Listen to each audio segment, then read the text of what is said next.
입니다. 아멘.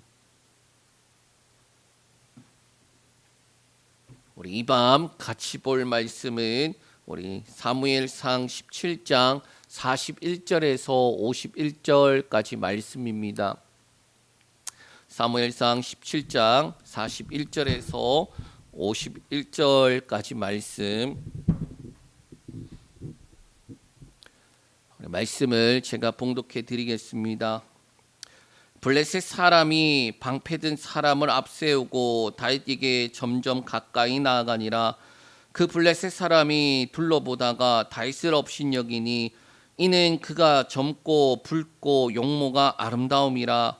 블레셋 사람이 다윗에게 이르되 네가 나를 개로 여기고 막대기를 가지고 내게 나왔느냐 하고 그의 신들의 이름으로 다윗을 저주하고 그 블레셋 사람이 또 다윗에게 이르되 내게로 오라. 내가 내 살을 공중의 새들과 들짐승에게 주리라 하는지라.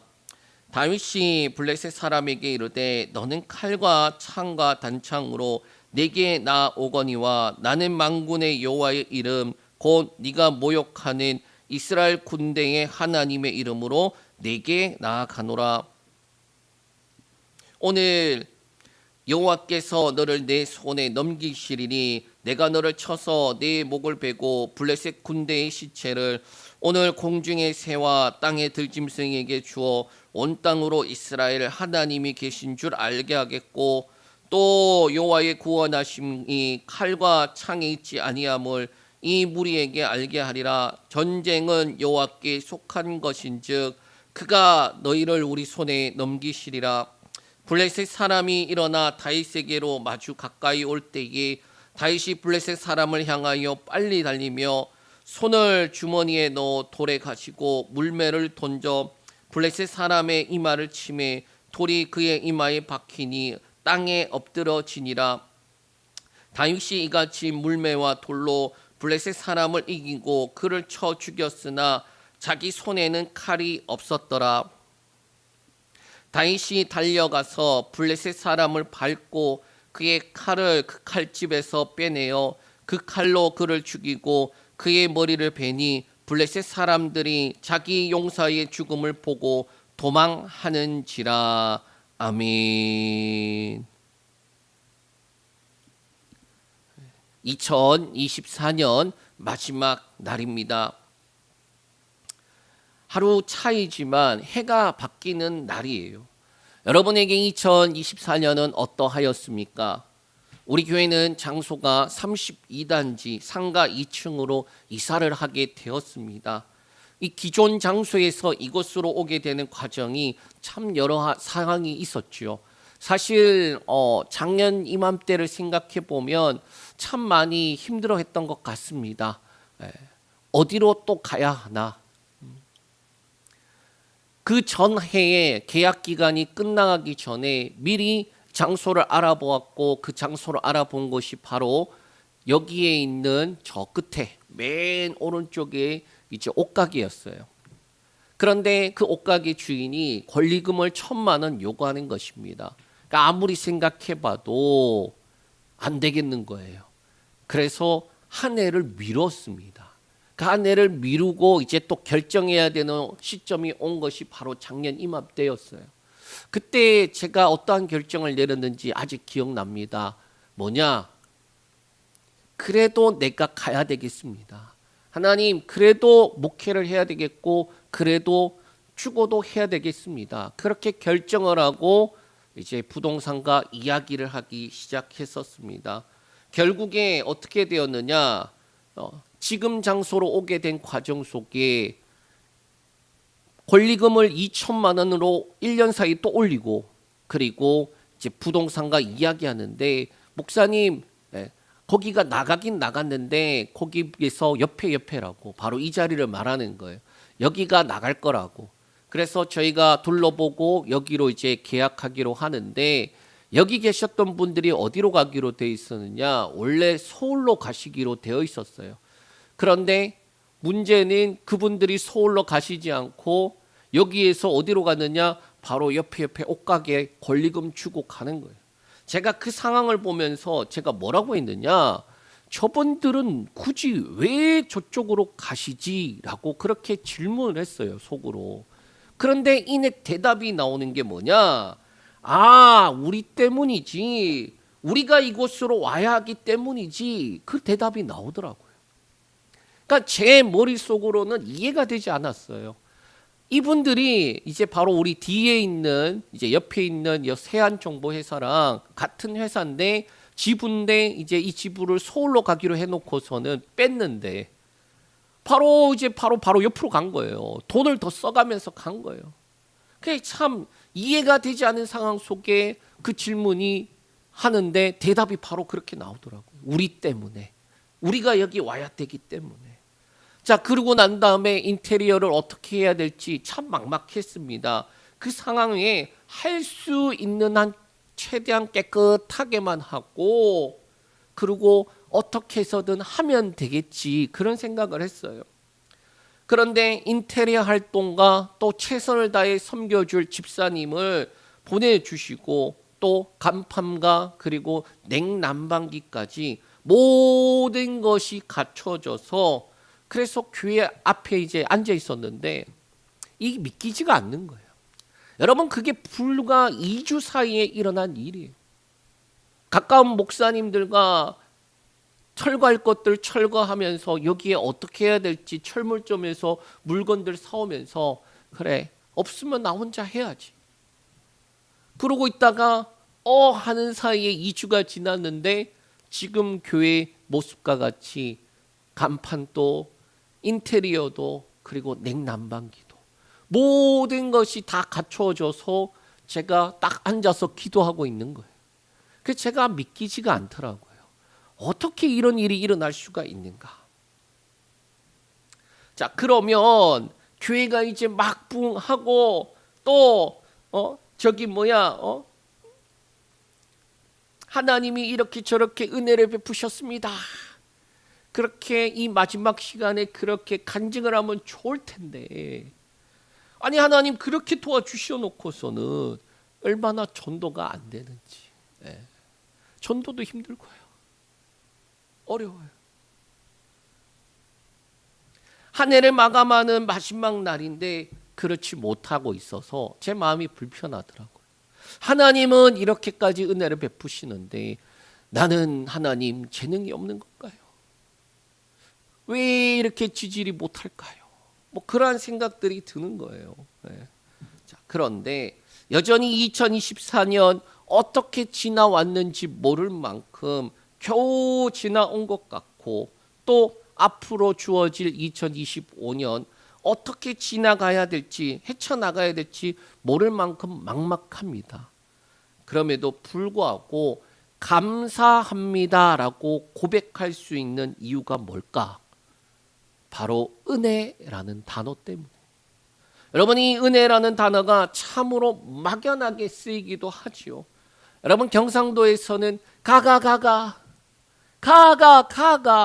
이 억양으로만 구분이 되는 거예요. 전라도에서는 거시기라는 말을 쓰더라고요. 거시기 할 때까지 거시기해요. 은혜라는 단어도 마찬가지예요. 원어적으로는 헨, 즉 호의, 친절, 사랑이라는 의미인데 그 예가 크게 세 가지가 있습니다. 첫 번째, 특별한 선택과 호의를 받았다라는 뜻이에요. 우리 창세기 6장 6절에서 8절 말씀 읽겠습니다. 땅 위에 사람을 지었음을 한탄하사 마음에 근심하시고 이르시되 내가 창조한 사람을 내가 지면에서 쓸어버리되 사람으로부터 가축과 기는 것과 공중의 새까지 그리하리니 이는 내가 그것들을 지었음을 한탄함이니라 하시니라. 그러나 노아는 여호와께 은혜를 입었더라. 아멘. 모든 사람이 죄를 범하고 하나님이 심지어 사람 지었음을 한탄하시며 후회를 하셨다라는 거예요. 그 사람이 어떠합니까? 죄 위에 죄밖에 없는 거예요. 그러니까 죄밖에 안 나오는 거예요. 이 죄를 쌓아갈 때에 하나님이 결국 심판을 결단하시는 거예요. 그런데 8절에 노아는 여호와께 은혜를 입었더라. 그 몰 심판 가운데서 살아남은 가족이 누굽니까? 노아의 가족이에요. 하나님께서 은혜를 주셨다라는 거예요. 그 은혜가 뭡니까? 특별한 선택과 호의라는 거예요. 모든 사람이 물로 심판을 받을 때에 노아는 은혜를 입었다. 둘째로 은혜는 하나님의 주권적인 은혜의 선언이에요. 출애굽기 33장 19절 말씀에 이렇게 되어 있습니다. 여호와께서 이르시되 내가 내 모든 선한 것을 네 앞에 지나가게 하고 여호와의 이름을 내 앞에 선포하리라. 나는 은혜 베풀 자에게 은혜를 베풀고 긍휼히 여길 자에게 긍휼을 베푸느니라. 아멘. 이스라엘 백성들이 금 송아지를 만들고 그것을 향하여 이게 바로 우리를 애굽에서 인도하신 신이다 그러고 있을 때에 모세가 시내산에서 내려오잖아요. 그리고 그 광경을 보고 꾸짖고 그리고 난 다음에 하나님 앞에 나아가 이스라엘을 위해서 중보합니다. 그러면서 이렇게 말하죠. 주께 내가 은총을 입었다라면 주님 주의 영광을 내게 보이소서라고 요청을 하는 거예요. 그때 하나님이 뭐라고 말씀하시는 거냐? 나는 은혜를 베풀 자에게 은혜를 베풀고 긍휼히 여길 자에게 긍휼을 베푸느니라. 그렇게 선포하세요. 그러니까 하나님이 은혜를 베풀 자에게 은혜를 주신다. 은혜를 선포하신다라는 거. 여러분 저는 가끔 그런 생각이 들어요. 이 말씀이 참 와닿는 게 가끔 기도하다 보면은 하나님이 왜 나를 사랑하시나? 하나님이 나에게 왜 이렇게 은혜를 베풀어 주시나? 이유가 모르겠더라고요. 그럴 때는 이 말씀이 생각이 나요. 은혜 베풀 자에게 은혜를 베푸시고 긍휼히 여길 자에게 긍휼히 여기신다. 그러니까 내가 잘나서 내가 뭔가 했기 때문에 대가성으로 그런 개념이 아니라는 거예요. 하나님이 은혜 베풀 자다. 그래 나의 은혜를 받아야 될 자다. 나의 긍휼이 필요한 자다. 그렇게 생각하고 베풀어 주시는 그 은혜 때문에 내가 살아가고 있구나. 그 생각이 늘 드는 거예요. 그리고 마지막은 하나님의 축복과 보호의 약속으로 은혜를 주십니다. 우리 시편 84편 11절 말씀 읽겠습니다. 여호와 하나님은 해요 방패시라. 여호와께서 은혜와 영화를 주시며 정직하게 행하는 자에게 좋은 것을 아끼지 아니할 것임이니이다. 아멘. 하나님의 은혜를 경험한 사람이 어떻게 고백합니까? 하나님을 향해 해 그리고 방패 그리고 좋은 것을 아끼지 않는 분이다 라고 말하는 거예요. 적어로 은혜라고 한다면 단어적으로 할 때에 이러한 뜻을 가졌다라는 거예요. 자, 그런데 사실 은혜라는 이 단어는 지금까지 말한 것 그보다 더 큰 단어예요. 그래서 요약할 수 있는 단어는 뭔 말이냐? 구원이라는 단어하고도 연결이 돼요. 자, 구원에 대해서 우리가 이 은혜라는 말을 이야기하려면은 구원이라는 단어하고 연결이 돼야 돼요. 구원이라는 단어는 은혜가 어떻게 작용하느냐? 이 구원의 역사에 하나님께서 사람을 사용하실 때가 합쳐져야지 그 모든 걸 은혜라고 말할 수 있는 거예요. 그러니까 은혜라는 단어가 그렇게 단순한 단어가 아니라는 거예요.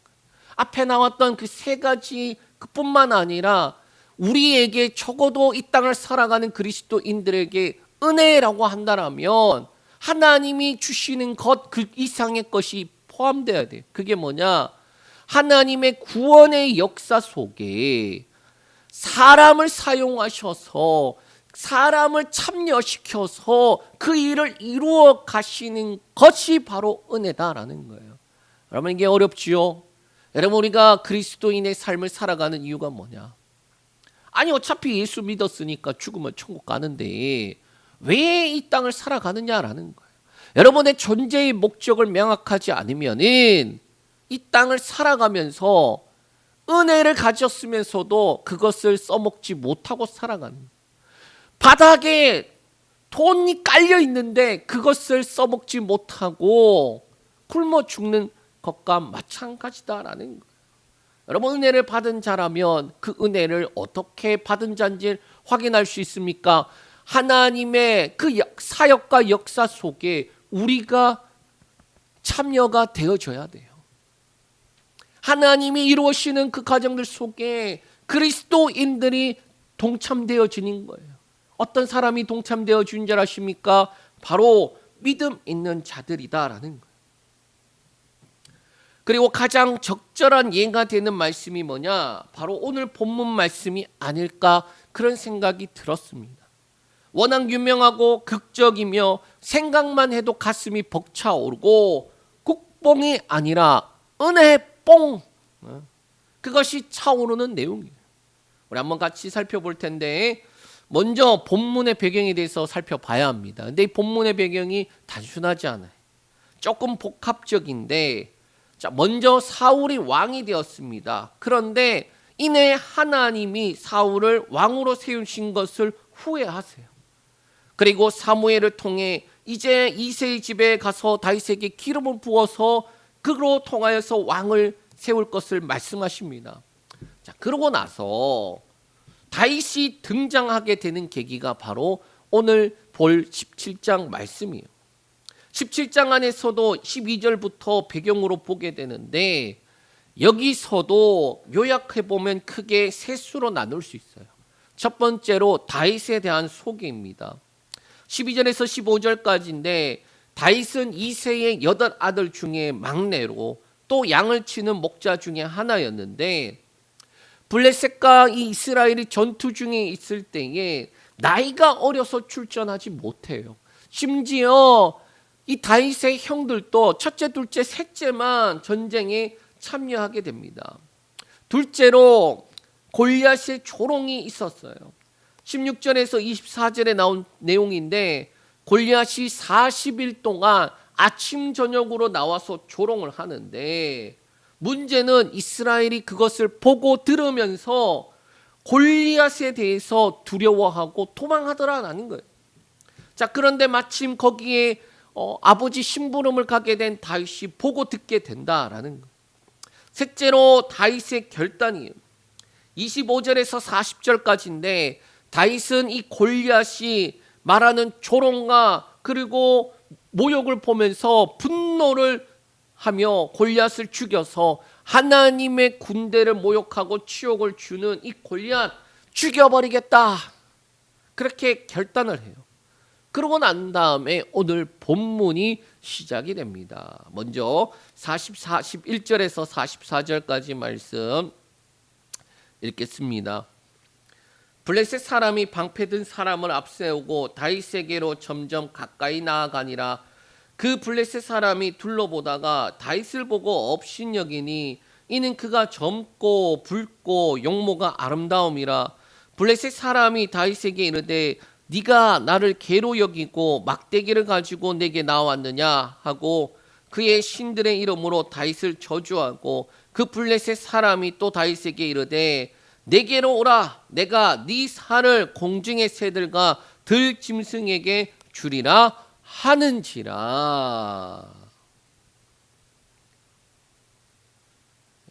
챗 GPT를 이용해서 그림을 만들었는데 다윗과 골리앗의 모습이 아주 극명하게 대비되고 있다라는 걸 나타내고 싶었어요. 먼저 골리앗의 모습은 어떠합니까? 전형적인 전쟁에 능한 장수 같아 보여요. 여러분, 방패 가진 자와 칼 가지고 이렇게 무기를 가진 자들이 따라다니는 사람은 그냥 일개의 병사일까요? 아니면 대단한 전쟁에 강한 장군급이 될까요? 당연히 그 정도 되는 사람이다라는 거예요.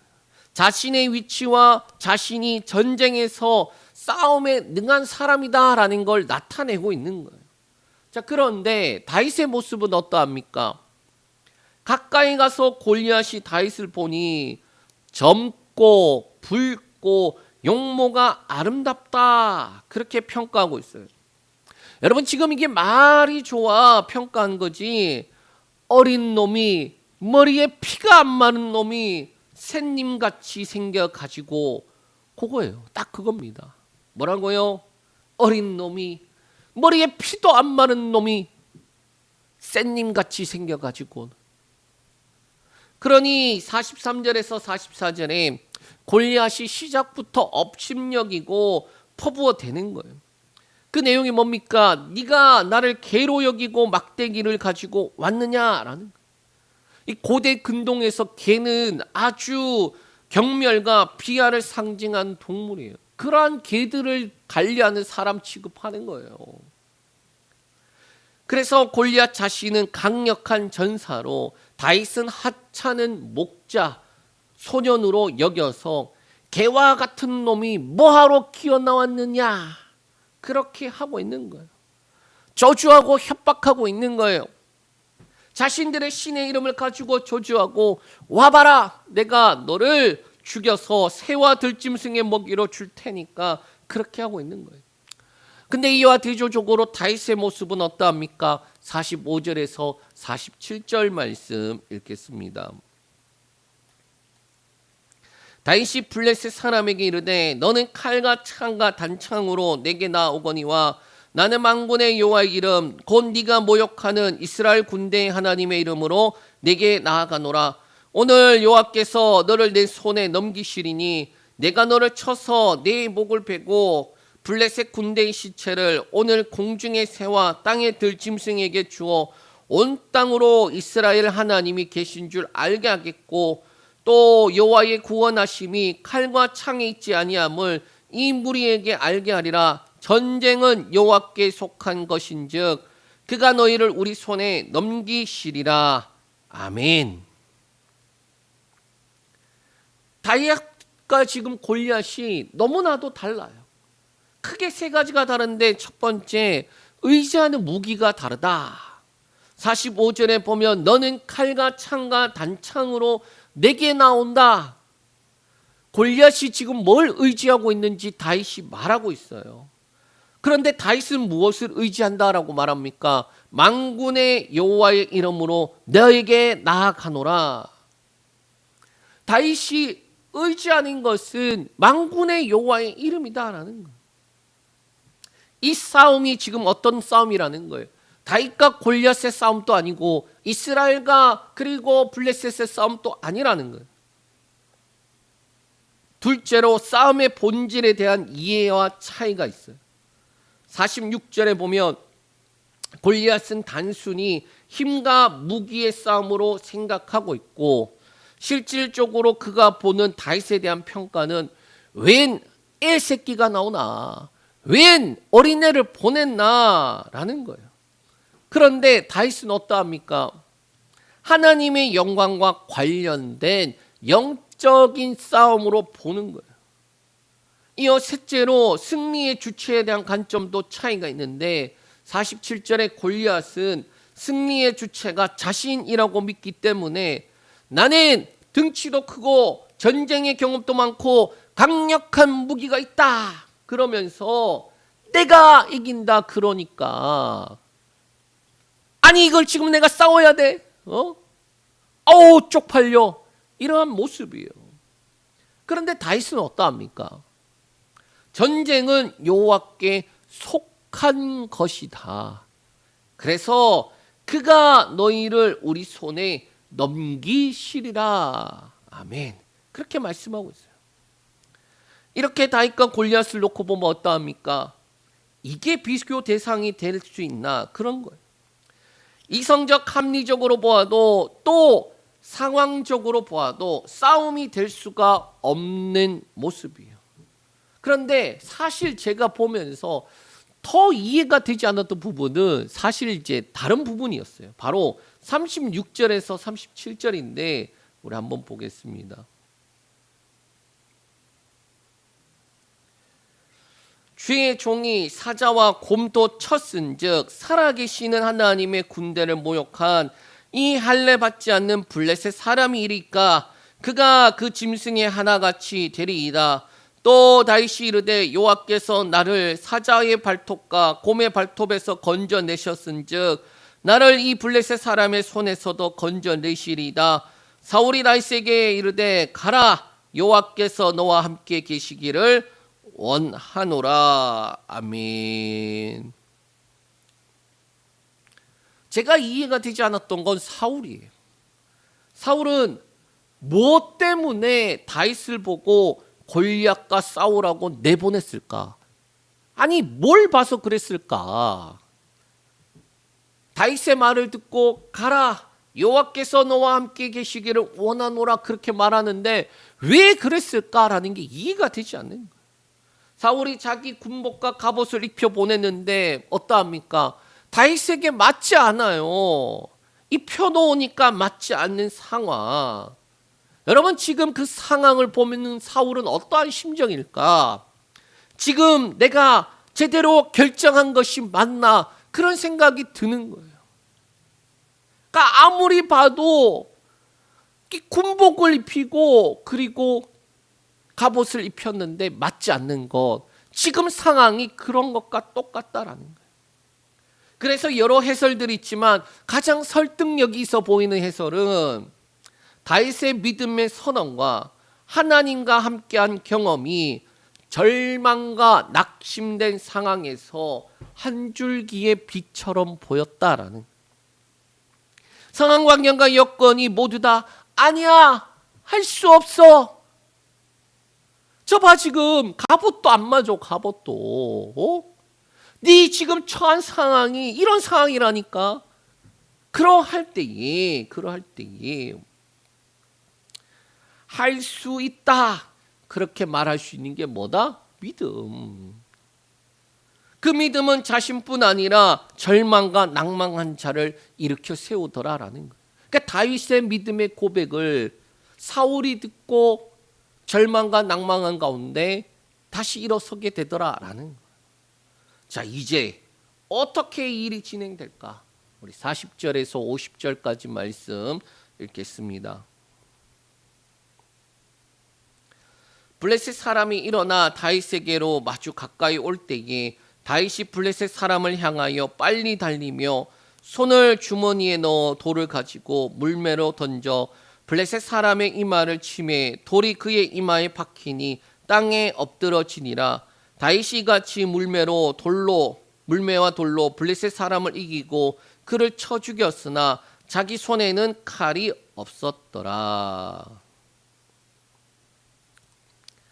48절에서 49절 보면 다윗은 엄청나게 적극적이며 빠르고 민첩하게 움직이는 장면으로 묘사하고 있어요. 또 반면에 골리앗은 어떠합니까? 자신감을 넘어 교만함이 또 더 나아가 방심하는 것 같은 모습으로도 묘사가 되고 있는 거예요. 다윗이 골리앗을 향해 달리면서 물맹에 돌을 넣고 돌리는데 어떻게 골리앗은 방패나 또 방어를 위한 준비가 없었을까? 해볼 테면 해봐라, 그런 식이 아니었을까? 마치 나는 방패도 있고 튼튼한 투구도 있고 갑옷이 있는데 네가 가진 게 뭐냐? 그러니까 다윗은 자신이 가지고 있는 모든 것들을 다해 달려나가는데 골리앗은 해볼 테면 해봐. 안 되는 싸움이야. 네가 할 수 있는 거 해봐. 가소롭다. 그러고 있는 거예요. 다윗은 어떠합니까? 자신을 보호할 갑옷이 있나요? 아니에요. 목을 쳐 죽이겠다고 하는 사람이 칼을 들고 달려가고 있습니까? 아니라는 거예요. 49절에 다윗이 던진 물매가 골리앗의 이마를 치고 돌이 이마에 박히니 땅에 엎드러졌다. 그렇게 말씀하고 있습니다. 아주 신기하고도 놀라운 장면이에요. 자, 이때부터는 이렇게 생각되는 거죠. 다윗이 아무 때나 돌을 던져도 유도탄처럼 저쪽으로 가는데 돌이 휘어갖고 골리앗의 이마에 정중앙에 그냥 빡! 아니면 다윗이 물매에 이렇게 던졌는데 하나님께서 다윗이 골리앗과 싸울 수도 있으니 미리 그렇게 물매에 던지는 것을 연습시켰다. 뭐 그렇게도 생각할 수도 있고, 또 하필 주운 돌이 하필 다이아몬드라서 그래서 박혔다. 뭐 등 생각할 수 있겠죠. 여러분, 이렇게 상상할 수밖에 없는 이유가 무엇입니까? 어떻게 다윗이 골리앗을 이겼지 상상이 안 돼. 상식적으로 말이 안 돼라는 것 때문이에요. 그러니까 이러한 일이 일어났을 때 어떡합니까? 자꾸 이해하려고 막 무리하게 해석을 하기 시작하는 거예요. 그러니까 여러분도 마찬가지 않아요? 저도 마찬가지 아닙니까? 2024년 한번 돌아보십시오. 이게 안 되는 일이 될 때가 있어요. 또 되는 일인데 안 될 때가 있어요. 아니 어떻게 이게 되지? 또 아니 어떻게 이게 안 되지? 그럴 때에 머릿속으로 혼란스러운 거예요. 견적이 안 나오는 거예요. 견적이. 그런데 되더라. 거기에 대고 우리가 뭐 합니까? 아, 이거 이래서 이렇게 된 거야. 또는 아, 이거 어쩌다 된 거야. 그러고 있으면 됩니까? 아니라는 거예요. 정확한 해설은 은혜라고 이야기해야 되는 거예요. 바로 앞서 말하였던 하나님의 구원의 역사에 사람을 사용하실 때 바로 은혜. 어떤 사람을 쓰십니까? 믿음이 있는 사람. 여러분, 믿음이 있는 사람들이에요. 하나님께서 쓰신 사람들은 믿음이 있는 자들이었어요.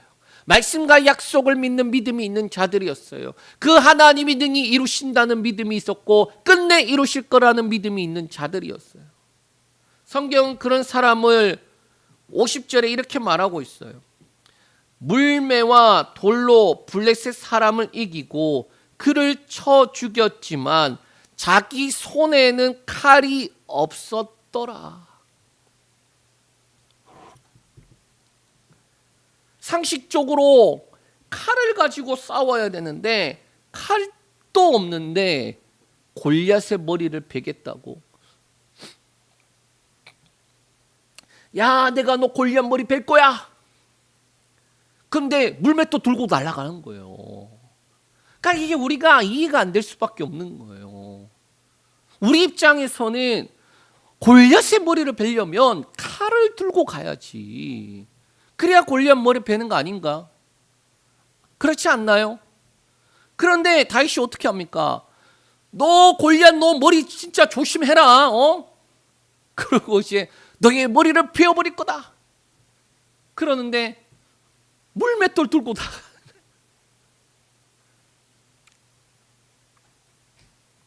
그래서 성경이 이렇게 말씀하잖아요. 물매와 돌로 블레셋 사람을 이기고 그를 쳐 죽였는데 자기 손에는 칼이 없더라. 여러분, 정말 이게 놀라운 것 아닙니까? 이게 세상을 향하여서 뒤집기를 하는 것과 같은 거예요. 뭐냐? 역전이라는 단어가 같은 거예요. 분명히 지는 건데 뒤집기해서 이겨버렸어. 분명히 말이 안 되는데 말이 되었어요. 이게 은혜다. 이게 은혜다. 이게 은혜다라고 말씀하는 거예요. 단순하게 하나님 주시는 거 받아 누리는 개념이 아니에요. 다윗이 물매 들고 뛰어갔잖아요. 야, 너 머리 벨 거야. 그러면서 물매 들고 뛰어갔잖아요. 그런데 칼이 없었는데 머리를 베요. 51절 한번 읽겠습니다. 다윗이 달려가서 블레셋 사람을 밟고 그의 칼을 그 칼집에서 빼내어 그 칼로 그를 죽이고 그의 머리를 베니 블레셋 사람들이 자기 용사의 죽음을 보고 도망하는지라.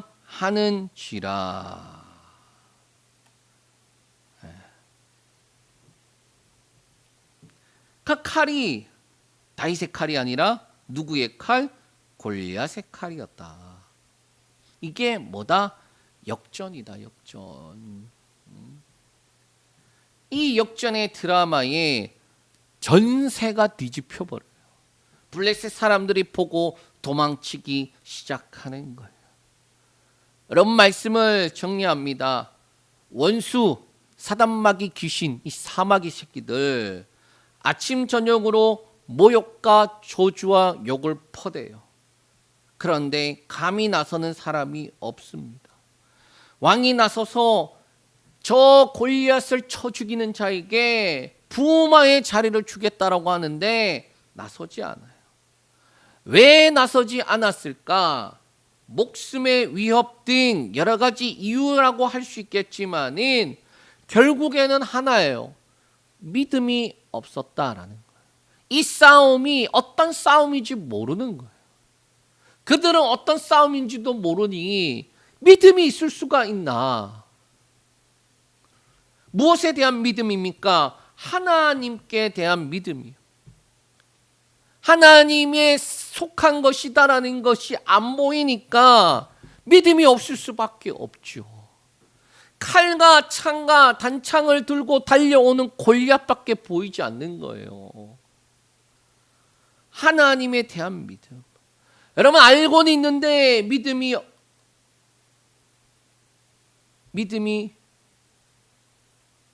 없는 것 같고, 믿음이 없으니 경험도 없는 삶은 아니었습니까?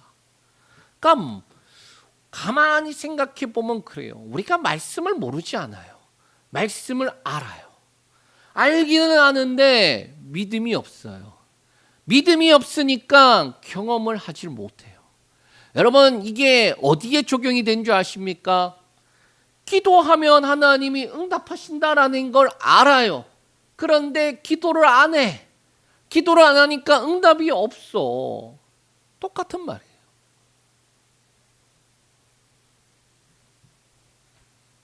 여러분의 삶 속에서 얼마나 많은 도전들이 달려왔습니까?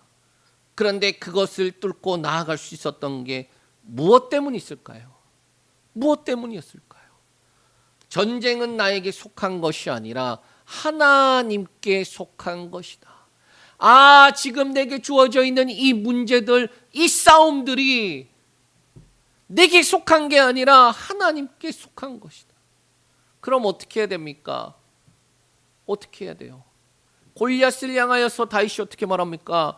야, 내가 너 머리 베볼 거야. 칼도 없어요. 심지어 갈대에 물맷돌 돌렸다니까요. 그런데 다윗이 그렇게 선포하잖아요. 왜? 전쟁은 나에게 속한 것이 아니라 하나님께 속한 이 전쟁이기 때문에. 그리고 마침내 그 골리앗을 밟고 골리앗을 칼을 빼내어서 골리앗의 머리를 쳐고 그의 머리를 틉니다. 그게 역전이에요. 누가 하나님의 구원의 역사에 쓰임을 받는 삶을 살아갑니까? 결국 하나님을 의지하며 하나님의 말씀과 약속을 믿으며 믿음의 결단으로 나아가 끝내 이루는 자들이에요. 여러분, 우리가 믿음을 너무 날로 먹으려 그래. 날로. 너무 쉽게 먹으려 그래. 그게 아니에요. 믿습니다. 말로 때우려고 하지 마세요.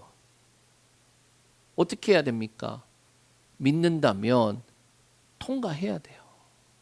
믿는다면 뚫고 나아가야 돼요. 믿는다면 은혜, 구원의 하나님의 역사에 믿음이 있는 자가 뚫고 지나가는 거예요. 하나님과 함께.